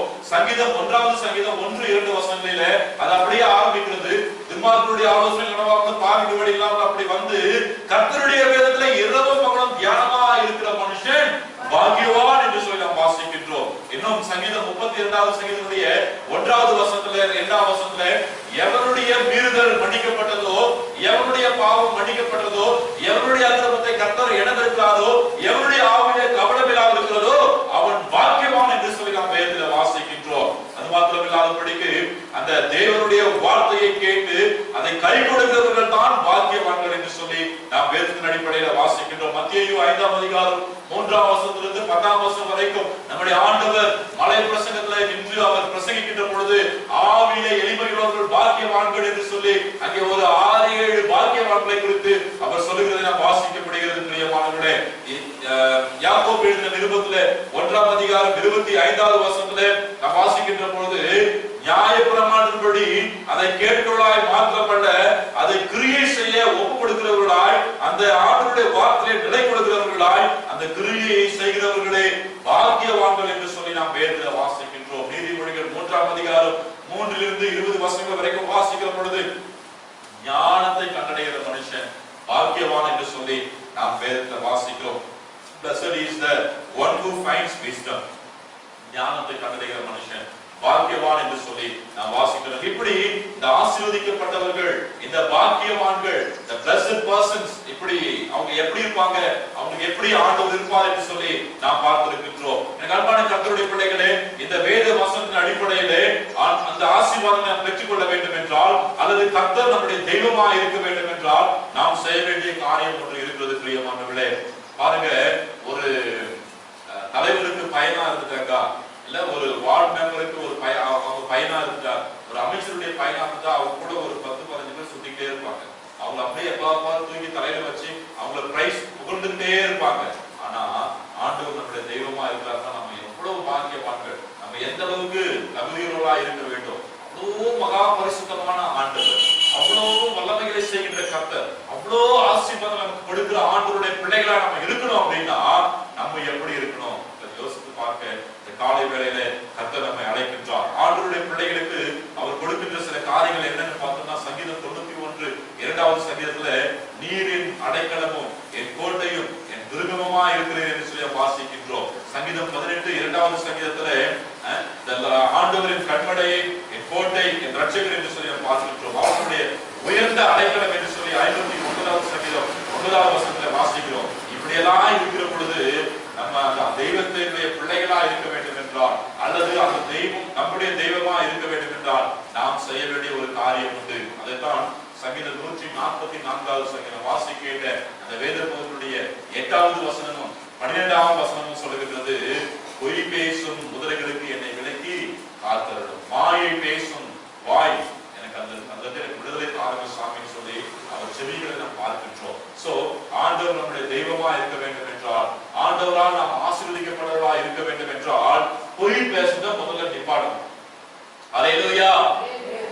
எதை சொன்னாலும் செய்வோம், இதை மாத்திரம் போய் சொல்றீங்களே, இதை மாத்திரம் நிப்பாட சொல்றீங்களே, ரொம்ப கஷ்டம். உண்மையாகவே நான் ஆண்டோட சமூகத்துல கன்ஃபஸ் பண்றேன், இந்த வேத வார்த்தையை நான் இன்றைக்கு காலையில உட்கார்ந்து தியானித்துக் கொண்டிருக்கிற பொழுது ஆண்டவர் என்ன சொன்னாரு, உங்ககிட்டயும் போய் ரொம்ப நான் ஒத்துக்கிறேன், உங்ககிட்டயும் போய் பேசுறது குணம் இருக்குது, முதல்ல அதை நீ விடு அப்படின்னு சொல்லி ஆண்டவர் கூட பேசினதை நான் தெளிவாக உணர முடிந்தது. அன்பான தேவனுடைய பிள்ளைகளே, பொய் பேசுகின்ற காரியத்தை விட்டு விடும்படியாக ஆண்டவர் நம்மை இந்த நாளிலே அழைக்கின்றார். இந்த மாதத்திலே கர்த்தர் நம்மை அழைக்கின்றார். இப்போ ஆலயத்துக்கு முன்பதாக தமிழ்மாருக்கு கொஞ்சம் வெளியிட்டு சத்தம் போட்டு இருந்தான், கொஞ்சம் வேகமா சத்தம் போட்டான். நான் திரும்பி பார்த்து யார் அப்படின்னு சொல்லிட்டு அமைதியா இருந்தேன். ரூபன் யார் அப்படின்னு சொல்லி கொஞ்சம் சத்தம் போட்டு கேட்டாரு. சத்தம் போட்டது யாருக்கு 2 பேருக்கு தெரியும். உடனே நான் இல்ல அங்க அப்படின்ட்டு யாராவது சத்தம் போட்டு கேட்கிறப்போ தெரியல அப்படின்னு ஒரு வார்த்தை வந்தது. அது கண்மான தேவனுடைய பிள்ளைகளை இந்த பொய் பேசுகிறது அந்த ஒரு பெரிய ஒரு தவறு, அந்த ஒரு பெரிய சாபம். அது இயற்கையாகவே நமக்குள்ளாக இருந்து கொண்டிருக்கிறது. அது மற்றவங்களுக்கு வேணா இருக்கலாம் இயற்கையாகவே, அது அவங்க வேணா சொல்லிக்கலாம், தவிர்க்க முடியாதுன்னு சொல்லி. ஆனால் கர்த்தரை தெய்வமாய் கொண்டிருக்கிற பாக்கியமுள்ள ஜனங்களாகிய நாம் பொய் பேசுவதை தவிர்க்க வேண்டும் என்று சொல்லி கர்த்தர் விரும்புகிறார். பொய் பேசுவதை நம்ம தவிர்த்தால் மாத்திரம்தான் ஆண்டவர் நம்ம கூட வருவாரு, அவருடைய தெய்வமாய் இருப்பார். அல்லேலூயா. இந்த காலை வேளையிலே ஆண்டவரே மாயை பேசுகின்ற அந்த வசனத்தை வாசிக்கலாம். 144வது சங்கீதம் அந்த 8வது வசனத்தை வாசிக்கிறேன். மாயை பேசும் வாய் கள்ளத்தனமான வலது கையும் உங்களுடைய அந்நிய புத்திரன் கைக்கு என்னை விலக்கி தப்புவீர் சாமி என்று சொல்லி ஆண்டவருடைய கர்த்தர் நம்மை ஒப்புக் கொடுக்க இந்த காலை வேளையிலே கர்த்தர் நம்மை அழைக்கிறார். பிரியமானவர்களே, வேதத்தை நாம் வாசிக்கின்றோம். 12வது சங்கீதம் 2வது வசனத்திலே அவரவர் தோழரோட பொய் பேசிக் கொண்டிருக்கிறார்கள் என்று சொல்லி நாம் வாசிக்கின்றோம். சங்கீதம் 62வது சங்கீதம் 4வது வசனம், பொய் பேசுகிறதை கர்த்தர் விரும்புகிறதில்லை. அவர்கள் உள்ளத்திலிருந்து மனுஷர்கள் வாயினால இல்லையா ஆசீர்வதிக்கிறார்கள், அவர் உள்ளத்துல இருந்து சாபம் வருகிறது. அது எவ்வளவு பெரிய பொய் என்று சொல்லி சங்கீதம் 62வது சங்கீதம் 4ஆம் வசனம், அபத்தம் பேச விரும்புகிறார்கள், தங்கள் வாயினால் ஆசீர்வதித்து உள்ளத்திலே சபிக்கிறார்கள். ஒருத்தங்களை ஆசீர்வதிக்கிறப்போ, ஒருத்தங்களை வாழ்த்துறப்போ நம்ம உண்மையா வாழ்த்தி கொண்டிருக்கிறோமா? யோசித்து பாருங்க. எங்க நம்ம சொன்னா அவங்க பெரியவங்களா ஆயிடுவாங்களோன்னு சொல்லி நினைச்சு அவங்க உள்ளத்துக்குள்ள நம்ம என்ன பண்றோம்? நாசமா போ, எப்படி நாசமா போ, நீ போனா திரும்பி வரவே மாட்டேன் அப்படியெல்லாம் உள்ளத்துக்குள்ள நினைச்சுக்கிட்டு வெளியில பார்க்கும்போது பண்றோம், ஸ்தோத்திரம் ஐயா, ஸ்தோத்திரமா, நல்லா இருக்கீங்களா, நல்லா இருக்குமா, நல்லா இருக்கு அப்படின்னு சொல்லி முதற்களவுல பொய்களை பேசி கர்த்தர் இதை அருவருக்கிறார். பிரியமானவர்களே, இப்படிப்பட்ட பொய்களை பேசுகின்ற, இப்படிப்பட்ட மாயமான வாழ்க்கையை வாழ்ந்து கொண்டிருக்கிற நம்மை கர்த்தர் அருவருக்கிறார். இந்த பொய் பேசுகிற இந்த பழக்கத்தை, இந்த சாபத்தை விட்டுவிட வேண்டும் என்று சொல்லி கர்த்தர் நம்மிடத்தில் எதிர்பார்க்கிறார். சங்கீதம் 58 3வது வசனத்துல, தாயின் வயிற்றுல பிறந்தது முதல் கொண்டே பொய் பேசிக் கொண்டிருக்கிறோம். இல்ல சாதாரணமான விஷயம். எங்க வீட்டுல கூட அடிக்கடிக்கு பிள்ளைகளை பார்த்து, யார் அந்த பொருள் தூக்கி அந்த பொம்மையை தூக்கி வெளியே போடுங்க அப்படின்னா, நான் உடனே அபி ஜோவை பார்த்து ஜோதாபா அப்படின்னுவான், ஜோ அபியை பார்த்து அபிதான் அப்படின்னு சொல்லுவான். அங்க யாரோ தான் செஞ்சிருப்பாங்க. ஆனா உடனே வரக்கூடிய வார்த்தை என்ன? நான் இல்ல, அவதான் செஞ்சா, நான் போடல. இது ஆண்டவர் இது பிறந்ததுல இருந்தே வேதவசனம் தெளிவா சொல்கிறது. பிறந்ததுல இருந்தே இந்த பொய் பேசுகிற பழக்கம் நமக்குள்ளாக வந்துருது. அந்த சாபத்தை, அப்படிப்பட்ட தீட்டை, அந்த அசுத்தத்தை நாம் விட்டுவிட வேண்டும் என்று சொல்லி கர்த்தர் எதிர்பார்க்கிறார். என்னன்னா, அது ஆண்டவருக்கு பிரியமில்லாத ஒரு காரியம். நீதிமொழிகள் 17ஆம் அதிகாரம் 20வது வசனத்திலே, புரட்டு நாவு உள்ளவன் தீமையில போய் விழுவான், தீமையில போய் விழுவான் என்று சொல்லி, all lying tongues troubles into the trouble. எல்லாமே போய் பேசினா, நேத்திக்கு முதலிலே பேசிட்டு போது சொன்னாங்க, சில நேரங்களிலே சில உதவிகளை நாம் பெறுவதற்கு அது ஒரு நியாயப்படுத்திக்குவோம், நியாயமான பொய் தானே அப்படின்னு சொல்லி நியாயப்படுத்திக்குவோம். அப்படி அவங்க கிட்ட பேசிட்டு போது அவங்க சொன்னாங்க, உண்மையை நம்ம சொல்லிடுவோமே, உண்மை சொல்லிட்டு அதனால தீமை அனுபவிச்சோட பரவாயில்ல, பொய் சொல்லிட்டு எத்தனை நாள் ஒரு பொய்யை சொல்றதுக்கு இன்னொரு பொய்யை சொல்லிக்கிட்டே வேண்டியதா இருக்குது. ஒரு உண்மையை மறைப்பதற்கு, ஒரு பொய்யை மறைப்பதற்கு இன்னொரு பொய்யை நம்ம சொல்லிட்டே வேண்டியதா இருக்குது. அது அப்படியே அடிக்கிட்டே போய் சின்ன பொய்யில ஆரம்பிச்சு எடுத்து பார்த்தாக்கா அப்படியே இமயமலையை கூட நிற்கிறது. அப்படிப்பட்டவர்கள் தீமையிலே விழுவார்கள் என்று சொல்லி கர்த்தருடைய வார்த்தை சொல்லுகிறது. நீதிமொழிகள் 6ஆம் அதிகாரம் 16 - 19 வரைக்கும் நாம் வாசிக்கிற பொழுது 6 காரியங்களை தேவன் வெறுக்கிறார். அந்த வேத வசனம் அப்படி ஆரம்பிக்கிறது. அந்த 16வது வசனம், 6 காரியங்களை தேவன் வெறுக்கிறார், அவைகள் ஆவன அப்படின்னு சொல்லி ஒவ்வொரு காரியமாய் வருகிற பொழுது அதுல பொய் பேசுகிறதும் ஒரு காரியமாய் வருகிறது. அப்போ கர்த்தர் அருவருக்கிறதை இன்றைக்கு நான் செய்து கொண்டிருந்தால், கர்த்தர் அருவருக்கிறதை இன்றைக்கு நான் தொடர்ந்து பேசிக்கொண்டே இருந்தால், எப்படி ஆண்டவர் என் கூட இருப்பாரு? எப்படி கர்த்தருடைய தெய்வம் நான் சொல்ல முடியும்? ராமசாமி, கோவிந்தசாமி, கந்தசாமி போல வேற எதையோ நான் சொல்லிட்டு இருக்கலாமே. உண்மையுள்ள உயிருள்ள தேவனை ஆராதிக்க நான் எப்படி சொல்ல முடியும்? உண்மையுள்ள உயிருள்ள தேவனை ஆராதிக்க நீ ஆசீர்வதிக்கப்பட்டவன். அப்ப ஆசீர்வாதம் இன்னும் பூரணப்படல அப்படின்னாக்கா, இன்னும் நான் என்ன பண்ணிட்டு இருக்கிறேன்? கர்த்தர் அருவருக்கிற, கர்த்தருக்கு பிரியமில்லாத அந்த பொய்யை நான் பேசிக் கொண்டிருக்கிறேன். அந்த சாபம் எனக்குள்ளாக இருக்கிறது, அந்த தீட்டு எனக்குள்ளாக இருக்கிறபடினாலே நான் இன்னமும் ஆசீர்வதிக்கப்படல. ஒருவேளை நான் வெளியில சொல்லிக்கலாம், நான் இயேசு கிறிஸ்துவை வணங்கி கொண்டிருக்கிறேன், அவர் உண்மையில கடவுள், நீ சொன்னாலும் சொல்ல கண்டியும் இயேசு கிறிஸ்து உண்மையில ஆண்டவர் தான், அவர் தன்னுடைய பிள்ளைகளை ஆசீர்வதிக்கிறவர் தான், தன்னுடைய பிள்ளைகளை உயர்த்துகிறவர் தான், நம்முடைய பிள்ளைகளோடு கூட நடந்து போகிறவர் தான். ஆனால் அனுபவித்திருக்கிறோமா? ஆண்டவர் வெறுக்கின்ற இந்த பொய்யை வெறுத்து விட வேண்டும் என்று சொல்லி கர்த்தர் விரும்புகிறார். நீதிமொழிகள் 12:19 பொய்னாவோ ஒரு நிமிஷம் மட்டுமே இருக்கும் என்று சொல்லி வாசிக்கிறோம். அதே 22வது வசனத்துல, பொய் உணர்வுகள் கர்த்தருக்கு அருவருப்பானவைகள், சீ அப்படின்னு போயிட்டு ஆண்டவர் பார்த்து, நிறைய பேர் என்ன பார்த்து அப்படி போயிட்டு வராங்க. பொய் பேசினவங்கலாம் என்ன பார்த்து சே அப்படிதான் போயிருப்பாரு. வழியில நடந்து வரோம், நாய் ஒண்ணு செத்து போயிருந்தா என்ன பண்ணுவோம்? அது போய் கிட்ட போய் அப்படின்னு பார்த்து வருமா? அது 10 அடி தூரத்துல இருக்கும் போது மூக்க மூடிக்கிட்டு சே அப்படியே வாய் கொமட்டிக்கிட்டு வரும். அதுதான் அருவருப்பு. அப்ப நம்ம பொய் பேச ஒவ்வொரு நேரமும் ஆண்டவர் நம்மை பார்த்து அப்படிதான் அருவருக்கிறார். அப்ப எப்படிங்க அவர் நம்ம கட்டி பிடிச்சி உச்சி முகர்ந்து நம்மளை ஆசீர்வதிக்க முடியும்? ஆண்டவர் அருவருக்கிற காரியத்தை நாம் செய்து கொண்டிருக்கிறோம். பொய்யர் அனைவரும் 2ஆம் மரணத்துல பங்கடைவர் என்று சொல்லி வெளிப்படுத்தின விசேஷம் 21ஆம் அதிகாரம் 8ஆம் வசனத்திலேயும் 22ஆம் அதிகாரம் 15ஆம் வசனத்திலேயும் நாம் வாசிக்கின்றோம். ஆண்டவர் அருவருக்கிறார். அது ஆண்டவருக்கு அருவருப்பானது. அது ஒரு பெரிய சாபம். அப்படி பொய்களையே நான் கடைசி வரைக்கும் பேசிக்கிட்டே இருந்தேன் அப்படின்னாக்கா, நிச்சயமா எனக்கு 2ஆம் மரணமாகிய அக்னியும் கந்தகமும் இருக்கின்ற அக்னி கடலிலே தள்ளப்படுவது என்பது எந்த சந்தேகமும் இல்லை. நான் கிறிஸ்துவ பெற்றோருக்கு பிள்ளையாட்டம் இருக்கலாம், பெற்றோர்களை பொறுத்துணை செய்து ஊழியத்துக்கு அர்ப்பணித்திருக்கலாம். நான் எத்தனையோ ஆண்டுகள் ஆண்டுடைய ஊழியத்தை செய்திருக்கலாம். ஒருவேளை என் மூலமா ஒரு 100 பேர் ரசிக்கப்பட்டிருக்கலாம். ஆனா இன்னைக்கு நான் போய் பேசிக்கிட்டு இருந்தேன் அப்படின்னாக்கா, சாவதற்கு அந்த சாபத்தில் நிலைத்திருப்பேன் என்றால் நிச்சயமாக எனக்கு பரலோகம் கிடைக்கிறதுக்கு வாய்ப்பே கிடையாது. இப்பவுமே எழுதி வச்சுக்கலாம். வேதம் தெளிவாக சொல்லுகிறது, 2ஆம் மரணம் அக்னியும் கந்தகமும் இருக்கின்ற 2ஆம் மரணத்தை கொண்டு போய் தள்ளப்படுவார்கள் என்று சொல்லி. கர்மான கர்த்தருடைய பிள்ளைகளே, ஆண்டவருடைய தெய்வமாய் இருக்க விரும்புகின்றோம். ஆண்டவருடைய பிள்ளைகளாய் நாம் இருக்க விரும்புகின்றோமா, அல்லது கர்த்தரை நாம் தெய்வமாய் ஏற்றுக்கொள்ள விரும்புகின்றோமா? ஆண்டவர் நம்முடைய தெய்வமாய் இருக்க வேண்டும் என்றால் பொய் பேசுகின்ற முதல்களை கர்த்தர் அருவருக்கின்றார். பொய் கர்த்தருக்கு அருவருப்பானது. அப்போ ஆண்டவருக்கு அருவருப்பானது, ஆண்டவருக்கு விருப்பம் இல்லாதது, ஆண்டவர் விருப்பப்படாத, அது கர்த்தர் அருவருக்கிற காரியத்தை நான் செய்யக்கூடாது. அப்பா அம்மா தன்னுடைய பிள்ளைகள் ஆசீர்வாதமா இருக்க வேண்டும் என்று சொல்லி தான் விரும்புவார்கள். நம்முடைய பிள்ளைகள் எப்பொழுது நல்ல பிள்ளைகளா இருந்தாலும் விரும்புவாங்க. அப்பா அம்மா நல்ல பிள்ளையா இருந்தது பிள்ளைங்க கெட்டு போறவங்களா இருந்தாங்க, அப்பா அம்மா விருப்பப்படுவாங்களா? விருப்பப்பட மாட்டாங்க இல்லையா? அப்பா அம்மா சொல்ற பேச்சு கேட்கிற பிள்ளைக்கு அப்பா அம்மா ஒரு மிட்டாய் எக்ஸ்ட்ரா வாங்கி கொடுப்பாங்களா? இல்ல அப்பா அம்மா பேச்சு கேட்காம தருதலையா சுத்திக்கிற பிள்ளைய நேசிப்பாங்களா? பிராக்டிகலா நம்மளை வச்சு யோசித்து பார்க்கணும். அது போலதான் ஆண்டவர் விரும்பாத காரியம் இன்னும் என்கிட்ட இருக்குது அப்படின்னாக்கா, ஆண்டவர் நான் என்ன சொல்லிக்கலாம், நான் கிறிஸ்துவே, நான் ஏசாமியுடைய பிள்ளைன்னு சொல்லி ஆண்டவர் ஒரு நாளும் நீ என் பிள்ளைன்னு சொல்ல மாட்டார். ஆண்டவர் நம்ம கூட இருந்தாலும் அதை விட பெரிய ஆசீர்வாதம் தேவையே கிடையாதுங்க. அதனாலே இந்த பொய்களை நாம் கலைந்து உண்மையை தெரிந்து கொள்வோம்.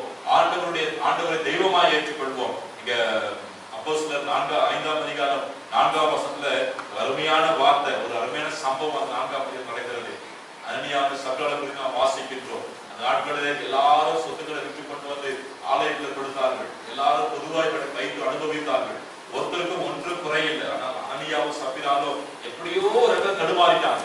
அவங்க சொத்தை விட்டுட்டு வரும்போது எல்லாத்தையும் கொண்டு போய் கொடுத்துருந்தா கொஞ்சம் எடுத்து வச்சுக்கலாமே, யாரும் தெரிய போது நினைச்சிட்டாங்க. ஆனா ஆவியானவர் வெளிப்படுத்துகிறார், நீங்க செய்த காரியம் சரிதானா அப்படின்னு ஒரு வார்த்தை தான் கேட்டாங்க இல்லையா? அப்போஸ்தலர்கள் நீங்க செய்த காரியம் சரிதானா, இப்படி நீங்க செய்யும் போது எங்க மனசு கிட்ட பேசலையா அப்படின்ற ஒரு வார்த்தை தான் கேட்டாங்க. அவங்க அப்படியே விழுந்து சென்று போயிட்டாங்கன்னு சொல்லி வேதத்துல வாசிக்கிறோம். ஆண்டவர் நம்மை ஆசீர்வதிக்கிறார், நம்மை உயர்த்துகிறார், நம்மை தப்புவிக்கிறார், நம்மை பாதுகாக்கிறார் என்பது எந்த அளவுக்கு உண்மை, எந்த அளவுக்கு அதை நாம் ஏற்றுக்கொள்கிறோமோ, எந்த அளவுக்கு நாம் நம்புகிறோமோ, விசுவாசிக்கிறோமோ, அது போல பொய் பேசினால் கர்த்தர் நம்மை தண்டிப்பார். பொய் பேசினால் ஆண்டவர் நம்மை இரண்டாம் அக்கினியில மரணத்தை கொண்டு போய் விடுவார். ஆண்டவருடைய சாபம் நம்மை பின்தொடரும் என்பதை நாம் ஏற்றுக்கொண்டுதான் ஆக வேண்டும். அதுதான் வேதம் சொல்லுகின்றது. வேதத்தை குறித்து அது இருபுறமும் கருக்குள்ள கோட்டையும். நான் இன்னைக்கு வாய்க்கடியே சத்தம் போட்டு பேசிட்டு போயிடலாம், நான் இதுக்கப்புறம் ஒரு வார்த்தை பொய்யா பேசினா கூட ஆண்டவர் அருவருத்து கொள்வார். எனக்கு நிச்சயமாக இரண்டாம் மரணம் தான் உண்டு. சாபம் என பின்தொடரும். மாற்றிக்கொள்ள கர்த்தர் நம்மை அழைக்கிறார். பிரியமானவர்களே, ஆண்டவருடைய கரத்தில் அர்ப்பணிப்போம். ஆண்டவரே, என்னுடைய தெய்வமாய் நீர் இருக்கிறபடி நமக்கு ஸ்தோத்திரம் அப்பா. ஆண்டவரே, உங்களுடைய தெய்வமாய் இருக்கிற நீர் என்னுடைய தெய்வமாய் இருக்கிற பொழுது எனக்கு எவ்வளவு நன்மைகளை கொடுக்கிறீர் சுவாமி என்று சொல்லி கர்த்தருடைய கரத்தில் அர்ப்பணித்து இவ்வளவு ஆசீர்வாதம் பெற்ற இந்த கோட்டையாய், என்னுடைய துருகமாய், என்னுடைய நம்பிக்கையாய், ஆண்டவரே எனக்கு எல்லாவற்றிலும் எல்லாமுமாய், எனக்கு ஜனங்களை எல்லாம் எனக்கு கீழ்ப்படுத்துகிறவராய், என்னை உயர்ந்த அடைக்கலத்தில் கொண்டு போய் வைக்கிறவரை எல்லாம் இருக்கிறீரே சுவாமி. இவ்வளவு ஆசீர்வாதத்தை அந்த சாதாரண சும்மா வரக்கூடிய அந்த பொய்யினால நான் இழந்து போய் கொண்டிருக்கிறேனே, அதை என்னை விட்டு அகற்றும் என்று சொல்லி ஆண்டவருடைய கரத்தில் நம்மை அர்ப்பணிப்போம். பொய் முதலுக்கு கர்த்தருக்கு அருவருப்பானது. பொய் பேசுகின்ற வாயை பேசுகின்ற வாய்க்கு என்னை விலைக்கு மீட்டர்கள் என்று சொல்லி கர்த்தருடைய கரத்துல நம்மை அர்ப்பணித்து நாம் ஜெபிப்போம். நிச்சயமா இந்த மாதம் முழுவதும் தேவன் நம்முடைய தெய்வமாய் கடந்து வந்து நம்முடைய குறைகளை எல்லாம் நிறைவாக்கி ஆசீர்வதிக்கிறதை பார்க்க முடியும். ஆண்டவருடைய கரத்துல நம்மை ஒப்புக் கொடுப்போம். ஆண்டவர் தம்முடைய வாக்கின்படியாக இந்த மாதம் முழுவதும் நம்மை நடத்துவாராக. கர்த்தருக்கே மகிமை உண்டாகட்டும். ஆமென். நாம் யாவரும் எழுந்திருந்து பாடத்தாளிலே இறுதி பாடல் எலியாவின் தேவன் நம் தேவன் என்ற பாடலை நாம் பாடுவோம். அதற்கு பிறகு அப்பொழுது காணிக்கை எடுக்கப்படும்.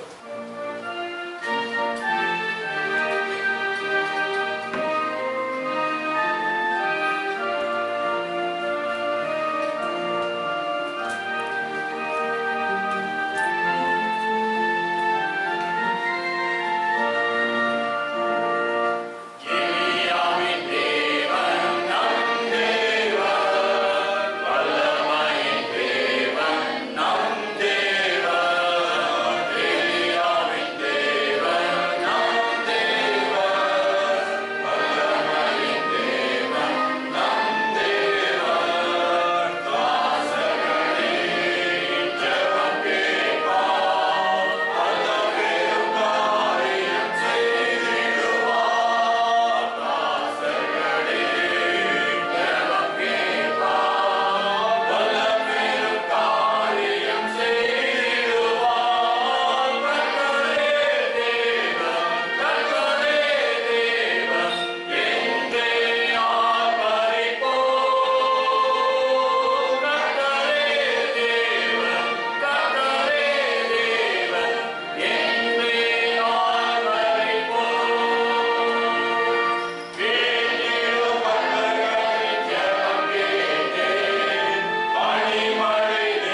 காணிக்கை பகுதி, உங்களுடைய பந்தியில பங்கு பெறுகின்ற எல்லா பகுதிகளிலும் கர்த்தருடைய பிரசன்னம் எங்களோடு கூட இருந்ததற்காக நன்றியோடு நாங்கள் உம்மை துதிக்கிறோம், ஸ்தோத்திரிக்கிறோம், மகிமைப்படுத்துகிறோம் ஐயா. விசேஷமாய் தகப்பனே அப்பா, நீர் எங்கள் தெய்வமாய் இருக்கிறபடினாலே நாங்கள் உம்மை துதிக்கிறோம். கர்த்தரை தெய்வமாய் கொண்ட ஜனம் பாக்கியம் உள்ளது சுவாமி. ஆமாண்டவரே, நாங்கள் பாக்கியவான்களாய் ஆசீர்வதிக்கப்பட்டவர்களாய் நாங்கள் மாற வேண்டும் என்றால் நீர் அருவருக்கிற பொய் என்கின்றதான அந்த சாபத்தை, அந்த பாவத்தை இதோடு நாங்கள் விட்டு ஒழிகிறவர்களாய் எங்களை மாற்ற ஒப்புக் கொடுக்கிறோம் சுவாமி. ஆமாண்டவரே, நீர் ஆண்டவரே எங்கள் தெய்வமாக இருக்கிற பொழுது எங்களுக்கு பல நிலைகளிலே சுவாமி எங்களுடைய கேடகமாக, எங்களுடைய அடைக்கலமாக, எங்களுடைய உயர்ந்த அடைக்கலமாக, எங்களுடைய புகலிடமாக, எங்களுக்கு தயவு செய்கிறவராய், எங்களுக்கு நன்மை செய்கிறவராக, ஜனங்களை எங்களுக்கு கீழ்ப்படுத்துகிறவராக, இப்படி நிறைய நன்மைகளை எங்களுக்கு கொடுக்கிறீர் சுவாமி. இதெல்லாம் நாங்களுடைய பிள்ளைகளாய் இருந்தால் மட்டும்தான் அனுபவிக்க முடியும் அப்பா.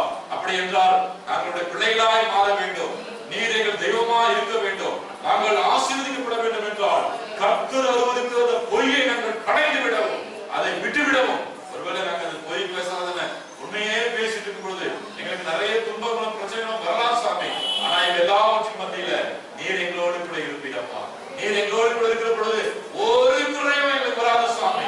இதை உணர்ந்தவர்களாய் ஆண்டவரே இந்த பொய்யை ஆண்டவரே நாங்கள் கடைந்து போடும்படியா, அபத்தம் ஆண்டவரே இந்த மாயையான இந்த சாபத்தை எங்களுக்கு மாற்றும்படிக்கு எங்களை விடுவியும் ஐயா என்று சொல்லி இந்த பாதத்தை அர்ப்பணிக்கிறோம். வந்திருக்கிற ஒவ்வொரு பிள்ளைகளுக்காக ஸ்தோத்திரம் சுவாமி. எங்களுடைய தாயின் கருவில நாங்கள் உருவாகும் பொழுது எங்களுக்குள்ளாக இந்த சாபமும் பற்றி கொடுக்கிறது சுவாமி.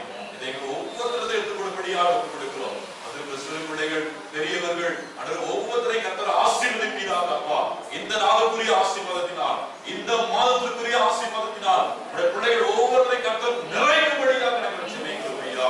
விசேஷமாய் எங்களோடு கூட சேர்ந்து அல்லது இந்த ஆராதனை வேலையை தொலைக்காட்சியின் மூலமாக, காணொலியின் மூலமாக பார்த்து கொண்டிருக்கிற, உண்மை மகிமைப்படுத்துகிற அரசு விதித்திருக்கிற இந்த கொரோனா காலத்துடைய விதிமுறைகளின்படி ஆலயத்தில் வர முடியாதபடி வீடுகளிலே இந்த நேரத்தில் அமர்ந்து ஆராதித்துக் கொண்டிருக்கிற உங்களுடைய பிள்ளைகள் ஒவ்வொருவருக்கும் என் தேவனுடைய ஆசீர்வாதமாய் கடந்து வரும்படியாய் நாங்கள் ஜெபிக்கிறோம், ஸ்தோத்திரிக்கிறோம், மகிமைப்படுத்துகிறோம் ஐயா.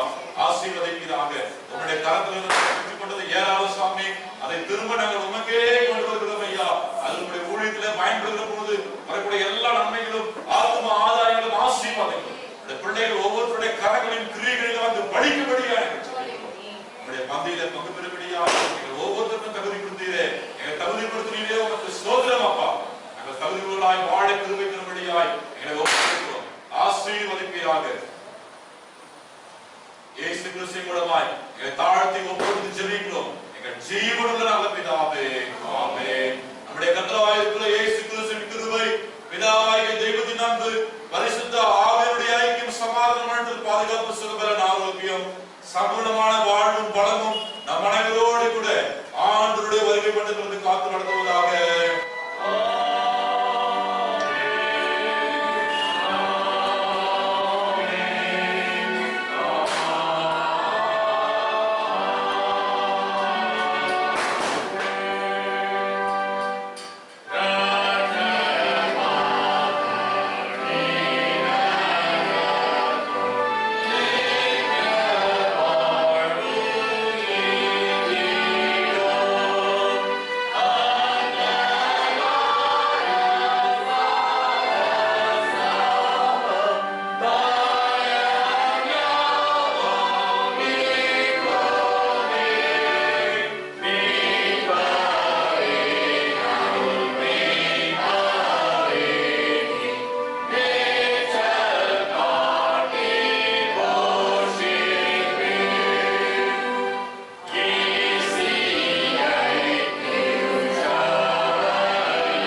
உங்களோடு இருப்பாராக.